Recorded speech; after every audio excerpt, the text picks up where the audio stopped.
Provincia TV Noticias les saluda Liliana Choi y estos son los titulares. Poder Judicial analiza situación de 3 involucrados en presunta organización dedicada a la venta de bebés en Cusco. Hoy en nuestro informe especial, los créditos gota a gota, un delito que se extiende peligrosamente con su manto de asesinatos y extorsiones. Continúan las víctimas de violencia y el sicariato. En el Callao fue asesinado a tiros un contador y en Lambayeque, empresaria gastronómica, fue torturada y asesinada. Bien, vamos ahora con el desarrollo de la información. El Poder Judicial enfatizó que la discriminación es un delito sancionado hasta con 4 años de prisión. La jueza Elvira Álvarez Olazábal recalca que cuando el acto de discriminación proviene de algún funcionario público, la sanción podría ser más grave. Veamos los detalles en la siguiente nota.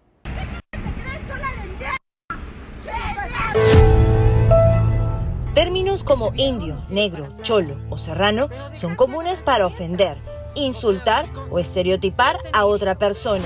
Gritas como chola de mercado. Muchas veces el racismo puede ser sinónimo de violencia. Estos casos son penados hasta con 4 años de cárcel. Puede variar de 2 años de pena privativa de libertad hasta 4 años de pena privativa de libertad.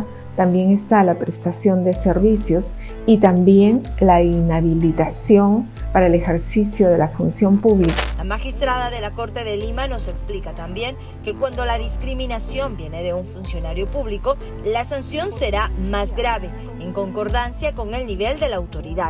El caso de Zuleika Alatriste se remonta al 16 de febrero de 2019, donde ella, en aparente estado de ebriedad, se negó a acatar el cambio de rutas por las obras de la variante Uchumayo en Arequipa y atacó a la vigía Elena Visa, quien laboraba ordenando el tránsito vehicular. Zuleika insultó a la trabajadora y a sus hijos, le pasó una de las llantas de su carro sobre su pie y la golpeó con un palo. Todo quedó evidenciado en un video que grabó un transeúnte. El Juzgado de Investigación Preparatoria de Juntas de Arequipa dictó para este caso 4 años de pena privativa de la libertad suspendida por el plazo de 3 años, bajo el cumplimiento de reglas de conducta, además de una reparación civil de 4.000 soles a favor de Elena Visa Choquecondo. Otro fue el caso de una familia afroperuana que viajaba en el Metropolitano y recibió no solo los insultos por el color de su piel de parte de una señora que también hacía uso de este transporte público, también presenció las risas de burla y el silencio cómplice de los otros viajeros del transporte.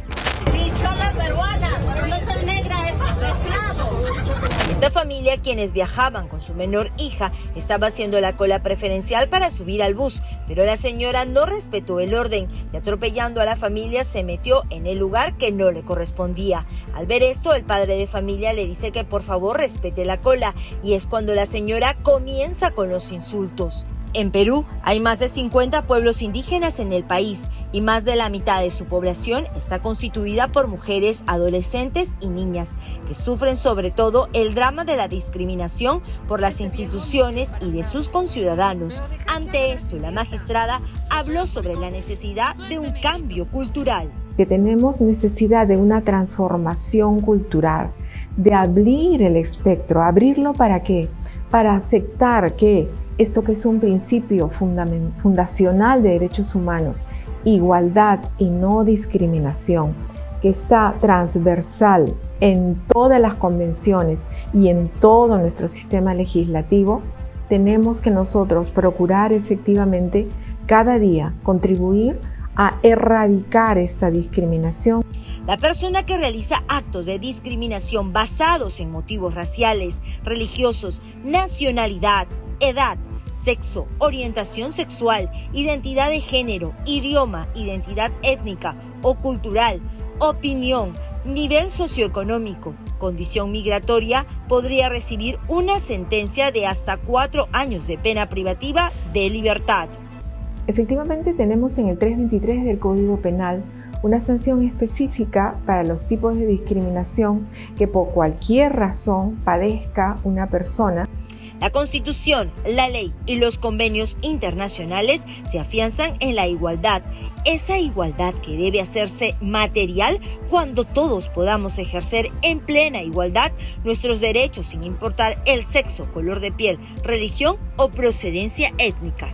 En el Perú la discriminación es un delito y es sancionado. Los Intocables de la Selva es el nombre que se le ha dado a una red criminal que operaba en la región Junín y que se dedicaba a la extorsión, usurpación y sicariato. El Poder Judicial dictó 10 días de detención preliminar a 33 involucrados en este caso, donde figuran 2 policías y un fiscal. Una extensa operación policial y de fiscales en la región de Junín culminó con la detención de los denominados Intocables de la Selva. Se trata de un grupo de policías en actividad acusados de formar parte de una organización criminal que ha estado involucrada en una serie de delitos graves, incluyendo usurpación agravada, homicidio, secuestro, tráfico de armas de fuego y extorsión. Las víctimas de estos delitos incluyen tanto a personas naturales como jurídicas, así como al Estado. Esta red criminal que operaba en las provincias de Chanchamayo y Satipo fue desmantelada gracias al esfuerzo conjunto de 187 policías y 38 fiscales que llevaron a cabo una intensa investigación que culminó con la detención de 24 individuos, incluyendo a los agentes de la ley implicados. Entre los oficiales detenidos se encuentra el suboficial de tercera, Raúl Denis Arroyo Magro, de 29 años, quien prestaba servicio en la comisaría rural del distrito de San Luis de Chuaro, y el suboficial de tercera, David Jonathan Antonio Paucar, de 25 años, destacado en el penal de la provincia de Chanchamayo. También se ha identificado al fiscal Dani Castillo Muñoz, quien presuntamente habría brindado apoyo y colaboración a la red, informando sobre las denuncias por extorsión presentadas por las víctimas en El Mirador, distrito de Pichanaki y otros lugares. Todos ellos están bajo detención preliminar de 10 días, decretada por el Poder Judicial, mientras la Fiscalía prepara su acusación para solicitar la prisión preventiva. Según las investigaciones llevadas a cabo por la policía, los miembros de esta red criminal operaban utilizando armas de fuego y otros elementos delictivos para usurpar terrenos que posteriormente eran subdivididos y vendidos a través de una inmobiliaria ficticia. Todo este proceso contaba con la colaboración y el encubrimiento de diversos funcionarios que habían sido reclutados por la organización criminal, que estaba dirigida por Carlos Alberto Chirote Flores, alias Kaki. La operación culminó con la incautación de 3 camionetas 4x4, un vehículo de marca, 6 armas de fuego y la suma de 45,000 soles en efectivo. Esta exitosa acción policial y judicial marca un importante paso en la lucha contra la corrupción y la delincuencia en la región de Junín, enviando un claro mensaje de que la ley se aplicará sin excepciones, incluso cuando los infractores sean miembros de las fuerzas del orden. La población de Lambayeque está consternada por el cruel asesinato de la empresaria Gloria Segura, dueña del restaurante Sabor Peruano, cuyo cuerpo fue encontrado atado y con signos de tortura en su casa de Ferreñafe. La policía investiga el crimen para dar con los responsables de la muerte de esta empresaria gastronómica que también era prestamista. De nunca acabar, la ola de crímenes continúa en la región Lambayeque. Esta vez le tocó a una empresaria gastronómica de 65 años, dueña del restaurante Sabor Peruano, quien fue hallada sin vida dentro de su local, ubicado en la urbanización Santa Rosa, en el distrito de Pueblo Nuevo de la provincia de Ferreñafe, la mañana de este jueves. Las trabajadoras de cocina encontraron el cuerpo de la víctima en su habitación. Ellas llegaron a las 9:05 de la mañana para proceder con sus labores diarias, pero se percataron que el portón del local estaba semiabierto. En ese instante empezaron a llamar a gritos a su empleadora, sin embargo no obtuvieron respuesta. Al ver que la tía Gloria, como la llamaban, no salía, deciden entrar a buscarla dirigiéndose al dormitorio de la empresaria. Al entrar al lugar hallaron la terrible escena de la mujer ensangrentada y con diversas lesiones en el rostro, cuerpo y cabeza, con signos de haber sido torturada. Uno de los empleados empieza a gritar. Yo estaba acostado en la cama en uno de los cuartos que yo alquilo de esta casa, y la señora, una de las trabajadoras, grita por el nombre de la señora Gloria. Y de ahí lo llama José, un empleado también, y le dice que la señora está muerta. Gritan que está muerta la señora. A las 9:10 de la mañana. Yo salgo corriendo, he ido y le digo a los chicos, ¿qué pasó? Me dicen, la señora la han matado. Tóquenle si tiene todavía signos vitales, y me dicen, no, la señora ya está muerta. He llamado a la policía, he llamado al serenazgo, han acudido al serenazgo, y en ese momento hemos entrado a ver a la señora, la cual la señora ya estaba totalmente con las manos atadas atrás a la espalda, los pies desatados, y tenía el cuello con signos de tortura, en el cual estaba ensangrentada. Y las cómodas las tenían todas desbaratadas, no había, como que habían revoloteado todo como para buscar algo. La señora era prestamista, muy reconocida acá, incluso ustedes han visto que tiene ahí muchas cosas, pero no han robado nada. Dicen los hijos que lo único que se han perdido son los cuadernos de préstamo. Hasta la zona se trasladaron la policía y el Ministerio Público de Ferreñafe para verificar el crimen.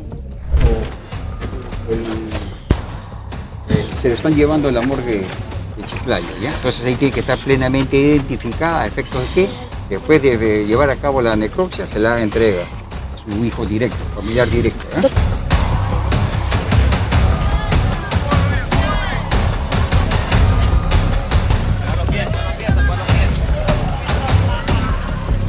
Según informaciones policiales, los delincuentes habrían torturado y asesinado a la empresaria. Estos, al parecer, le exigieron dinero que tenía guardado y al negarse fue agredida salvajemente hasta provocarle la muerte. Sin embargo, no se descartan otras posibilidades para este escalofriante hecho. Todo estaba tranquilo. Por eso nosotros pensamos que aquí hay una persona conocida. Mire, el candado lo han aventado por allá, un candado de ahí del cuarto.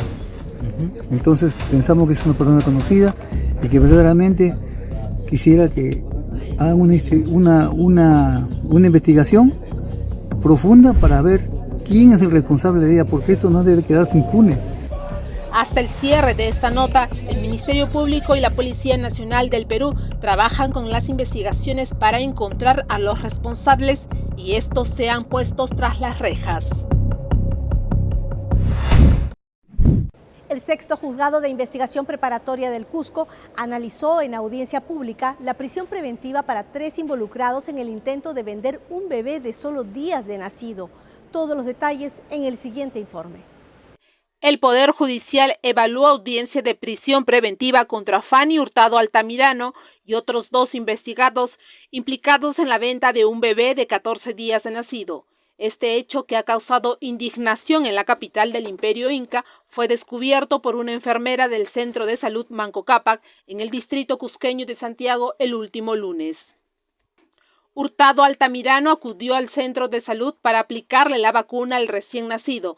En ese momento, una de las enfermeras se percató de su actitud sospechosa debido a que no se mostraba predispuesta a amamantar al recién nacido y cuando lo hacía, el niño mostraba rechazo. Se apersona al servicio de niño una persona trayendo a un menor de 14 días de nacido para que éste recibiera sus vacunas. Presentan documentos en regla, tal es el CNV y una ficha de inscripción en la RENIEG. Se procede a hacer el control. La enfermera pregunta, porque está dentro de nuestras funciones, ver cómo es el caso de la lactancia materna. Y la paciente no se nota muy predispuesta a amamantar al niño. Y cuando ésta trata de hacerlo, el niño rechaza de inmediato. Esto ya había llamado la atención al personal de enfermería. Tras verse descubierta, la mujer quiso retirarse del recinto. Sin embargo, el personal del centro de salud dio aviso inmediato a los efectivos policiales para las investigaciones pertinentes, quienes detuvieron a la hora investigada. Posteriormente, Fanny Hurtado brindó información sobre el paradero de otras 2 personas comprometidas con el caso. Así, los agentes lograron capturar a Doris Guayugua Mamani y Rubén Mora Cuchulli, quienes fueron intervenidos. ¿Eres consciente, amigo, cuánto le ibas a vender al bebé? ¿Cuánto ibas a vender al bebé? Estás hablando mal, yo estoy manejando nada más. La jueza Silay Sánchez del Sexto Juzgado de Investigación Preparatoria de Cusco dispuso que estos dos últimos continúen siendo investigados en libertad al advertir que existió detención arbitraria debido a que se les detuvo después de 48 horas y no se cumplía con el plazo de flagrancia. Por su parte, la Fiscalía informó que estas personas involucradas integrarían una red dedicada a la trata de personas. Precisó que se maneja la hipótesis de que habrían traficado con aproximadamente 20 recién nacidos, de los cuales se desconoce su paradero. Presumiblemente estaríamos frente a una red de trata de personas donde había más personas involucradas. Inclusive la audiencia para una de las personas que era la bachiller que había firmado el certificado de nacido vivo no se va a llevar a cabo en ese momento, sino para otra fecha. Pero hay más personas involucradas y más diligencias que se tienen que agotar. Además dijo que esta red operaba en ese centro obstétrico y que a través de mensajes de WhatsApp se descubrió que tenían como modus operandi dormir a los bebés que nacían con dificultades, incluso eran utilizados como pagos a la tierra. Contaban con bebés recién nacidos y decían a los varoncitos con el apelativo de machito y a las bebés recién nacidas de sexo femenino hembritas y a los asociaban a su base de dinero, digamos 700 soles, 500 soles, esos eran los montos. En tanto, los detectives de la Policía Nacional del Perú realizan diligencias para identificar y ubicar a los padres del recién nacido, quien se encuentra al cuidado de las autoridades cusqueñas. Los crímenes por sicariato lamentablemente continúan en nuestra capital. La policía investiga el asesinato a balazos de un contador en el Callao frente a sus compañeros de trabajo. Las autoridades están analizando las cámaras de videovigilancia para identificar al asesino. ¡Auxilio! ¡Ayuda! ¡No!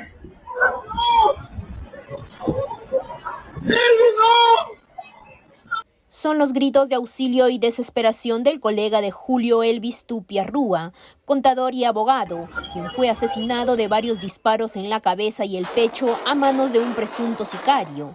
El terrible hecho, que quedó registrado en cámaras de vigilancia, se ejecutó mientras conversaba con sus colegas frente a su oficina, ubicada en la avenida Canta Callao. Son las 8 de la noche. En las imágenes se ve a un grupo de 4 amigos y compañeros de trabajo conversando, a donde se une Julio Tupia, de 33 años, a quien se le ve con su celular en la mano, dispuesto a retirarse a su domicilio. Sin embargo, intercambia algunas palabras con sus colegas e ingresa nuevamente a su oficina. Mientras los compañeros de trabajo continúan hablando entre ellos, aparece el delincuente en escena. Este camina lentamente por la vereda, esperando que su víctima salga de la oficina. Lo identifica y entonces acelera el paso. Sin importarle las personas a su alrededor, saca el arma de su bolsillo y le dispara directo a la cabeza. No contento con eso, continúa con los balazos hasta que logra que su víctima caiga al suelo. Como es natural, los acompañantes de Julio huyen despavoridos del lugar. El varón empieza a pedir ayuda. Transeúntes que pasaban del lugar y presenciaron el hecho se acercan a cerciorarse si la víctima sigue con vida. Sin embargo, ya es tarde. La cámara de vigilancia captó todo el recorrido del presunto sicario, que junto con el que sería su cómplice, esperaron la salida del contador. Aquí se puede ver cómo el otro delincuente camina al mismo tiempo, pero del otro lado de la vereda, también vistiendo un short y polera con capucha para intentar cubrir sus rostros. Estas imágenes tendrán que ser analizadas por la Unidad de Investigación de la Policía Nacional. Hasta el momento se desconocen las causas que provocaron el cruel asesinato del profesional del derecho. Las muertes por encargo se están volviendo delitos comunes en esta zona, a pesar de las graves penas que contempla el Código Penal, según lo indica el abogado penalista Paolo Rivera. Cuando hablamos justamente de la muerte de una persona a razón de la orden de una persona, específicamente estamos hablando del delito de sicariato. El delito de sicariato está contemplado en el artículo 108C, en el cual establece una pena privativa de libertad no menor específicamente a 25 años y cadena perpetua en algunas de las agravantes. En el caso concreto, específicamente no se ha determinado si son menores de edad, si hay un concurso de 2 o más personas conforme el video, ¿no? Y se han actuado con algunas de las agravantes específicas. Se entendería que es un sicariato en la modalidad simple y le correspondería una pena de 25 años de pena privativa de libertad. Explicó además que si se determina la complicidad del sujeto que acompañaba al delincuente, este también está sujeto a la misma pena. Si se puede determinar que esta persona quien la acompaña es un cómplice en condicionalidad primaria, tiene la misma pena. Generalmente los cómplices, en el caso del video, no se aprecia específicamente si es que estuviera, por ejemplo, en una moto, en un mototaxi o en un taxi, se entiende que lo está siguiendo. Si las investigaciones determinarían, por ejemplo, que coadyuvó a obtener el arma homicida o hacer de repente un ilícito de marcaje y reglaje, o quizás de repente poder obtener la ubicación de la víctima, ¿no? O posteriormente a su fuga, podría adecuarse a otros tipos penales, pero si se adecua inicialmente en el delito de sicariato con respecto al dominio del hecho, sí le correspondería las mismas penas en la condición de complicidad primaria. Juzgado de Familia del Módulo de Violencia del Callao dictó medidas de protección a una mujer que fue amenazada por su pareja en plena audiencia. La magistrada dispuso que la policía acuda a su domicilio para garantizar su seguridad. Durante una audiencia virtual celebrada en el 6º Juzgado de Familia del Módulo de Violencia contra la Mujer y los integrantes del Grupo Familiar del Callao, Marco Antonio Fabián Santillán protagonizó un incidente preocupante al amenazar e insultar a su pareja. Incluso ignoró las llamadas de calma de la magistrada, aparentemente debido a estar bajo los efectos del alcohol. ¿Usted está ahorita tomado? Sí, señorita, sí. La jueza, consternada por la situación, solicitó de inmediato la intervención de la policía en el domicilio de la víctima debido a las amenazas recibidas. Como resultado, las autoridades detuvieron al agresor. Inmediatamente va a tener que salir usted con sus hijos para poderlos poner de buen recaudo, ¿ya? De una vez. El denunciado comenzó a amenazar a la víctima durante el desarrollo de la audiencia, lo que llevó al juzgado a tomar acciones inmediatas, llamando a la policía. Esta intervino en el domicilio de la parte agraviada para brindar asistencia y posteriormente detener al denunciado por desobediencia y resistencia a la autoridad, considerando que la víctima ya contaba con medidas de protección previas. Retiro. Están escuchando, diciendo que estoy con la audiencia. ¿Qué cosa quiere? Yo no quiero nada. Sí, señora, no hable con él, el señor está mareado, entienda. La magistrada Julia Vivero Díez, ante los presuntos actos de violencia psicológicos que la víctima venía sufriendo en su hogar junto a sus 3 hijos menores, amplió las medidas de protección a su favor. Las medidas que se van a tomar son drásticas, usted ya no puede estar ahí. En aras de salvaguardar la seguridad de la madre y sus hijos, se otorgó custodia provisional a la madre hasta que concluyeran las investigaciones. Además, se dispuso el cumplimiento de una pensión anticipada de alimentos a favor de los 3 menores hijos y se estableció un régimen de visitas vigiladas para evitar la afectación psicológica de los menores.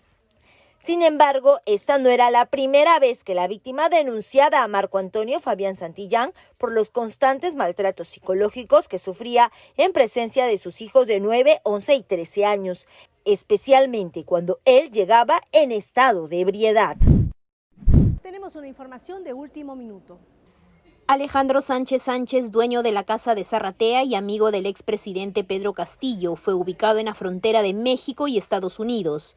El investigado por el caso Asesores en la Sombra se encontraba prófugo de la justicia desde el pasado 17 de noviembre de 2022 y sobre él pesa un pedido por 30 meses de prisión preventiva emitido por el Poder Judicial. Al también empresario se le imputa los presuntos delitos de organización criminal, colusión agravada y tráfico de influencias en agravio del Estado. Medios informaron que la captura lo realizó la Policía Migratoria de México cuando intentaba cruzar de forma ilegal hacia Estados Unidos. Recordemos que la casa del pasaje Zarratea era usado por el expresidente Castillo para reunirse con diversos personajes de forma clandestina. Bien, llegó el momento de hacer una breve pausa, pero volvemos de inmediato en Justicia TV Noticias con nuestro informe especial sobre los créditos gota a gota, un delito que se extiende peligrosamente por el continente.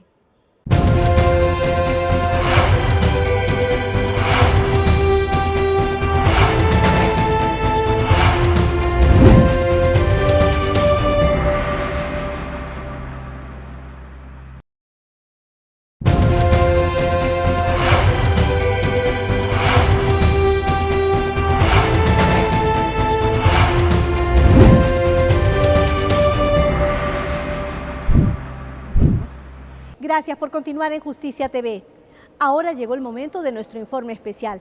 Hoy abordaremos el tema de los créditos gota a gota, un delito que se extiende peligrosamente por el continente con su manto de extorsiones, secuestro y asesinatos por deudas usureras que muchas veces son creadas deliberadamente por el AMPA.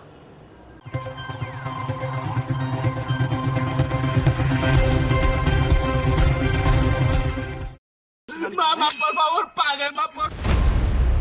Este aterrador video fue enviado a este hombre víctima de extorsión para que se atenga a las consecuencias si no paga los exorbitantes intereses de un préstamo que pidió bajo la modalidad del gota a gota, es decir, devolución diaria. Les digo que me den unos días más, que sí les voy a pagar, que como siempre les estoy pagando, pero no, me dicen, no, paga en la tarde, si es en el día, o paga a las 2 horas. O te damos 10 minutos, queremos ver tu recibo. Si no, comenzamos a mandarle comunicación y avisos a todos tus contactos. Él se hizo un préstamo y por no pagar en la fecha, los intereses no solo lo desbordaron, sino que empezó a recibir mensajes amenazantes. Así que ya sabes, ¿no? Atenta a las consecuencias. Estás escuchando, ¿no? Tienes que atenerte ahora a las consecuencias. Incluso se comunicaron con todos sus contactos telefónicos y los intimidaron. Esto me paga porque tú no quieres pagar, mamá. Por favor, pague, mamá, por favor. Han hackeado mis cuentas, todito. Ellos agarran ubicación, mensaje de texto, redes, contactos, se meten a las conversaciones que supuestamente nadie les puede tocar, conversaciones privadas, y de ahí sacan los contactos. Este hombre es una de las tantas víctimas de los extorsionadores del gota a gota que ya han cobrado la vida de muchos que no pagaron o se atrevieron a competir con estos maleantes, como esta familia de 3 miembros que murieron acribillados en Cañete. El AMPA de los gallegos. El coronel Víctor Reboredo, jefe de homicidios, asegura que la modalidad del gota a gota nació en Colombia, de donde proviene el dinero para los préstamos, cuyos intereses deben regresar luego a las mafias del país cafetero. Primero que el dinero que recibe el sectorista, el duro como le conocen ellos, es un dinero que reporta directamente las ganancias a su origen principal, que es Colombia, ¿no? Y es por eso que vienen junto a estos préstamos criminales las lesiones de carácter psicológico, las coacciones a través de la intimidación física, material, con el lanzamiento a veces de artefactos explosivos, de incineración de vehículos. Los prestamistas cobran hasta 30 y 40% de interés mensual y mediante amenazas obligan a las personas a tomar nuevos créditos. Los incautos caen en la trampa, también a través de estos aplicativos pseudoformales que inundan las redes sociales.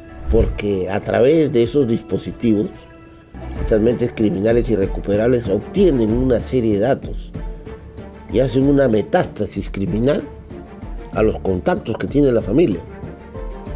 Y le van cobrando estos pseudo intereses a todo el grupo familiar. Cuida mucho a tu niña, guárdale mucho más resguardo, a tu mamá también. Esta es la voz de un extorsionador del gota a gota que amenaza con matar a la familia de este hombre que se vio imposibilitado de pagar porque su deuda de 500 soles se convirtió en 2.000 de la noche a la mañana. La plata no se consigue fácil, yo estoy buscando por arriba. A las 5 y media, o si no la dejamos por mañana, pues. No, pero lo que pasa es que en los penales las llamadas son hasta las 5 de la tarde. Pero no tengo, ¿de dónde quiere que saque? Mira, si voy a saltar un banco...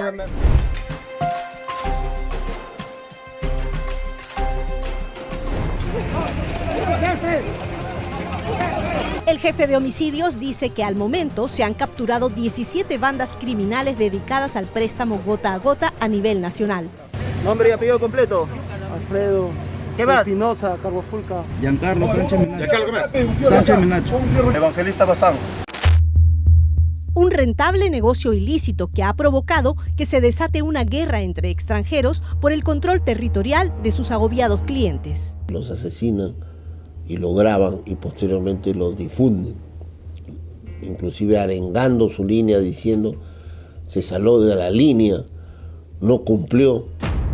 Hartos de los cobros, en Chimbote una señora y su esposo decidieron enfrentarse con cuchillo y machete a sus violentos cobradores. Yo le estoy cobrando una plata que me debe, una plata que nos debe, una plata que nos debe. Vea, mire, tiene un cuchillo, me está amenazando. El juez Edín Campos asegura que en esta modalidad de préstamo delincuencial del gota a gota confluyen varios delitos. Estamos frente a un delito de usura que se encuentra tipificado en el Código Penal, en el artículo 214, que establece aquella persona que de alguna u otra manera ofrece una ventaja de carácter económica y al mismo tiempo con préstamos de dinero superiores al mercado. Y las penas oscilan entre 1 hasta 3 años de pena privativa de la libertad. Pero el delito de usura no es el único. Esto está relacionado con la estafa agravada, así como también con el delito de extorsión. Y precisamente el que mediante amenaza, el que mediante violencia, obliga a una persona o a una institución pública o privada a otorgar a la gente o a un tercero una ventaja económica indebida u otra o cualquier de otra índole, será reprimido con pena privativa de la libertad no menor de 10 ni mayor de 15. Y si hay muerte de por medio, la condena podría ser hasta cadena perpetua.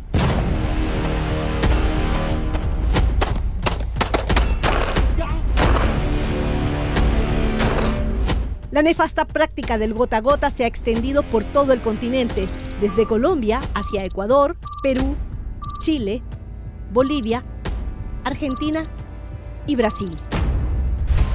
El Ministerio del Interior ha emprendido una campaña para alertar a la gente a denunciar este delito llamando a la línea 1818 y a un teléfono exclusivo, así como acudir a las comisarías distritales o a la dependencia de investigación criminal más cercana. No caigas en deudas imposibles de pagar. Que no te ahogue el gota a gota.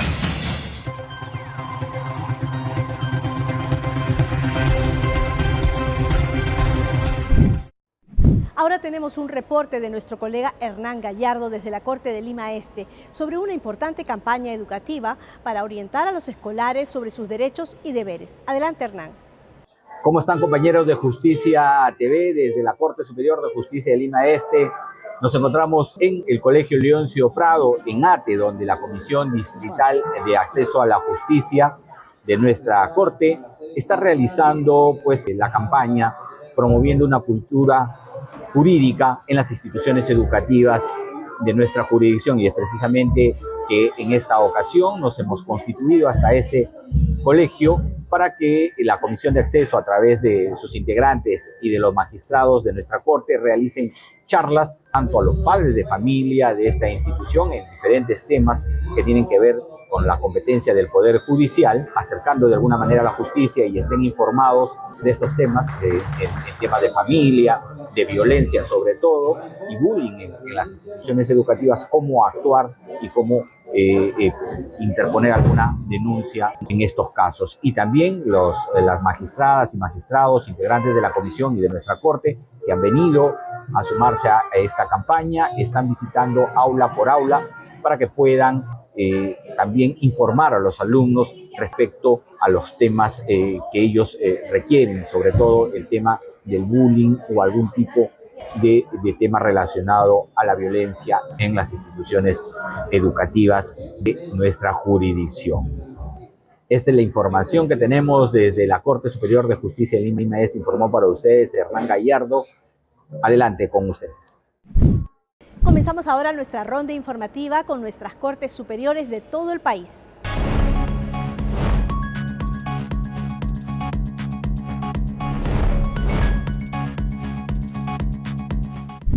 Más de 25.000 expedientes de causas relacionadas al abuso sexual tramita actualmente la Corte de Arequipa. El titular de esta instancia judicial, César de la Cuba Chirinos, impulsará un nuevo órgano jurisdiccional para disminuir la carga procesal por este delito. 25.000 casos de violencia sexual contra la mujer o integrantes del grupo familiar se encuentran en proceso de juzgamiento en la Corte Superior de Arequipa, de las cuales 500 se encuentran en juicio oral. Así lo dio a conocer el presidente de esta Corte, César de la Cuba Chirinos. Nosotros tenemos una carga que supera los 20.000 procesos en la actualidad, tantos en trámite que están en juicio oral, como también los ya agendados para iniciar el juicio oral en los próximos meses, inclusive también para el próximo año, lo cual genera también una preocupación desde la presidencia. Ante esta preocupante cantidad de procesos, el magistrado indicó que es necesario la creación de un juzgado colegiado para que procese a dedicación exclusiva los casos de violencia sexual que lamentablemente van en aumento en esta ciudad que ocupa el segundo lugar a nivel nacional con denuncias de este tipo. Pedidos hacia la entidad en Lima, con el propósito que nos puedan ayudar en el incremento también de órganos jurisdiccionales que permitan afrontar esta carga procesal bastante alta, ¿no? Informó además que en el 80% de las denuncias de violación sexual, las víctimas las constituyen menores de edad y en un 95% son mujeres. Ahí tenemos un alto índice que supera el 90% en cuanto son mujeres, niñas, niños y adolescentes, lo cual hace mucho más problemático cómo debemos afrontar con mayor celeridad y asertividad este tema, ¿no? Tenemos nosotros en un porcentaje bastante alto, que del 90%, el tema de situaciones de agresiones contra las mujeres integrantes del grupo familiar, que son efectivamente lesiones, ¿no? Y otro aspecto también respecto a violaciones, tocamientos indebidos y otras situaciones de índole sexual que generan toda esta carga integral en el módulo de sanción penal. De la Cuba, Chirinos indicó que la Corte de Arequipa realiza campañas de prevención a fin de afrontar este tipo de situaciones, labores que se desarrollan en los centros educativos y otras entidades.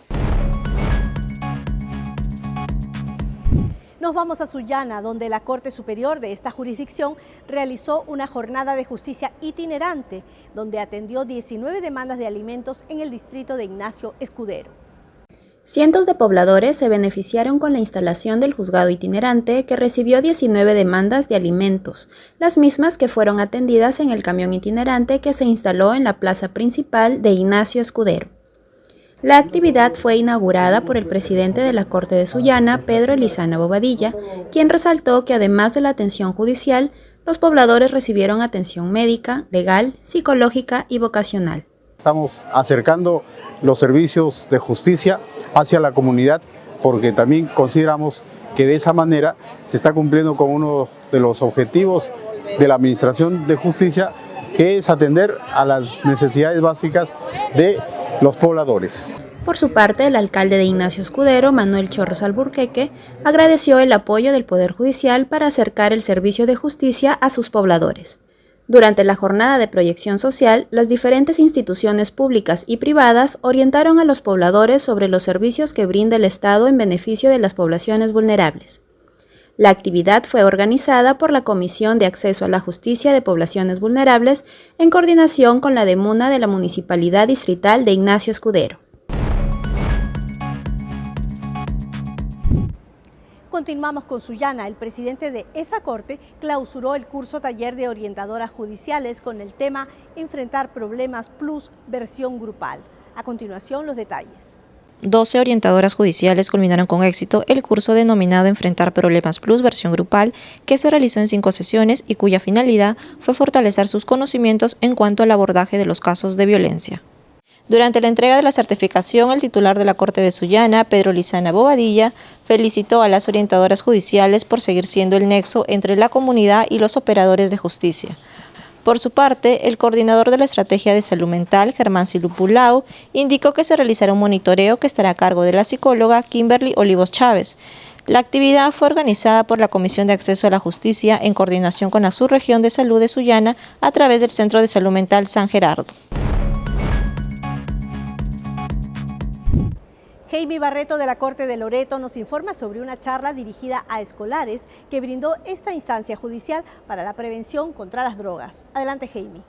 La Corte de Loreto, a través de su Comisión de Voluntariado Justicia en tu Comunidad, sensibilizó a los alumnos de la institución educativa Las Malvinas en el distrito de Punchana sobre la prevención del consumo de drogas y alcohol. El equipo multidisciplinario de justicia de familia de la Corte de Loreto, con experiencia en el abordaje de conductas de riesgo social de menores, impartió la charla al alumnado del nivel secundario, además de absolver sus dudas y brindarles consejería en los citados temas. Para ello, los profesionales aplicaron dinámicas socioeducativas que motivaron la participación y el diálogo con los educandos. Con el compromiso de contribuir con la comunidad La Corte de Loreto mantiene una labor de proyección social, promoviendo una cultura de acceso a la justicia, derechos y deberes. Desde la Corte de Loreto informó Jamie Barreto para Justicia TV.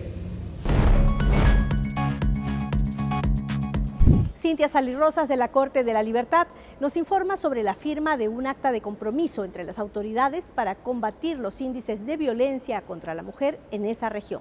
El presidente de la Corte de la Libertad, Víctor Alberto Martín Burgos Mariños, y la coordinadora territorial del Centro de Emergencia Mujer, licenciada Isabel Botón Panta, firmaron un acta de compromiso para iniciar con un trabajo articulado que permite implementar estrategias que ayuden a disminuir los índices de violencia en la región.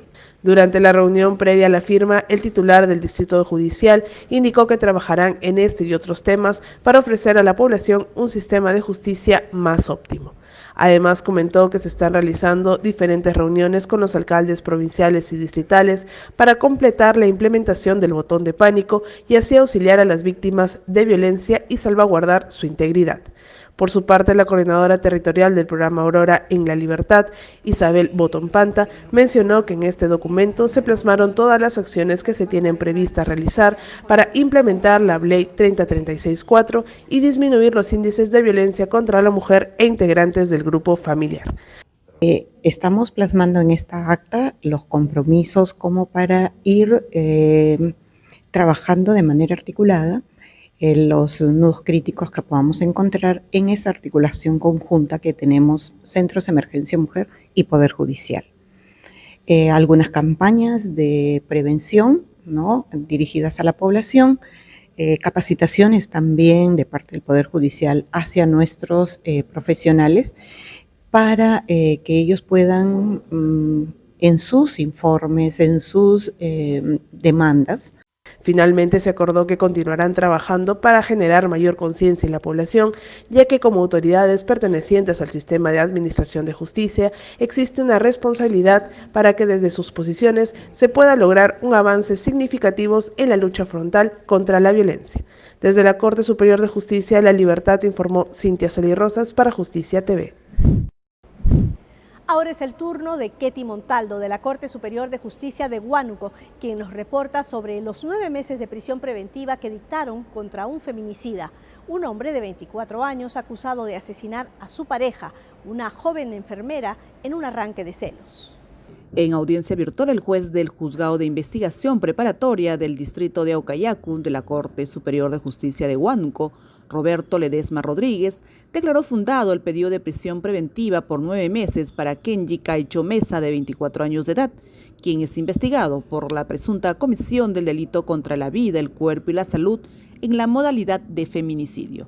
El hecho se suscitó el pasado 30 de agosto del presente, cuando la técnica en enfermería Judy Carlos Crisanto, de 22 años, fue encontrada sin vida en su casa ubicada en la última cuadra del Jirón Loreto, en el distrito de Aucayacu, luego de que sostuviera una acalorada discusión con su pareja Kenji.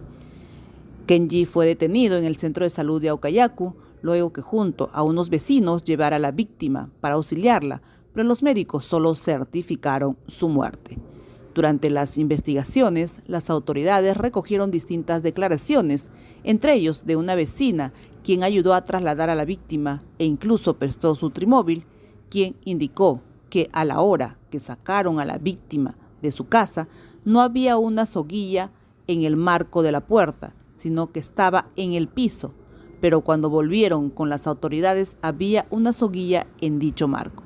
La representante del Ministerio Público indicó que la autopsia a la víctima arrojó como causa de diagnóstico de muerte asfixia mecánica por estrangulamiento.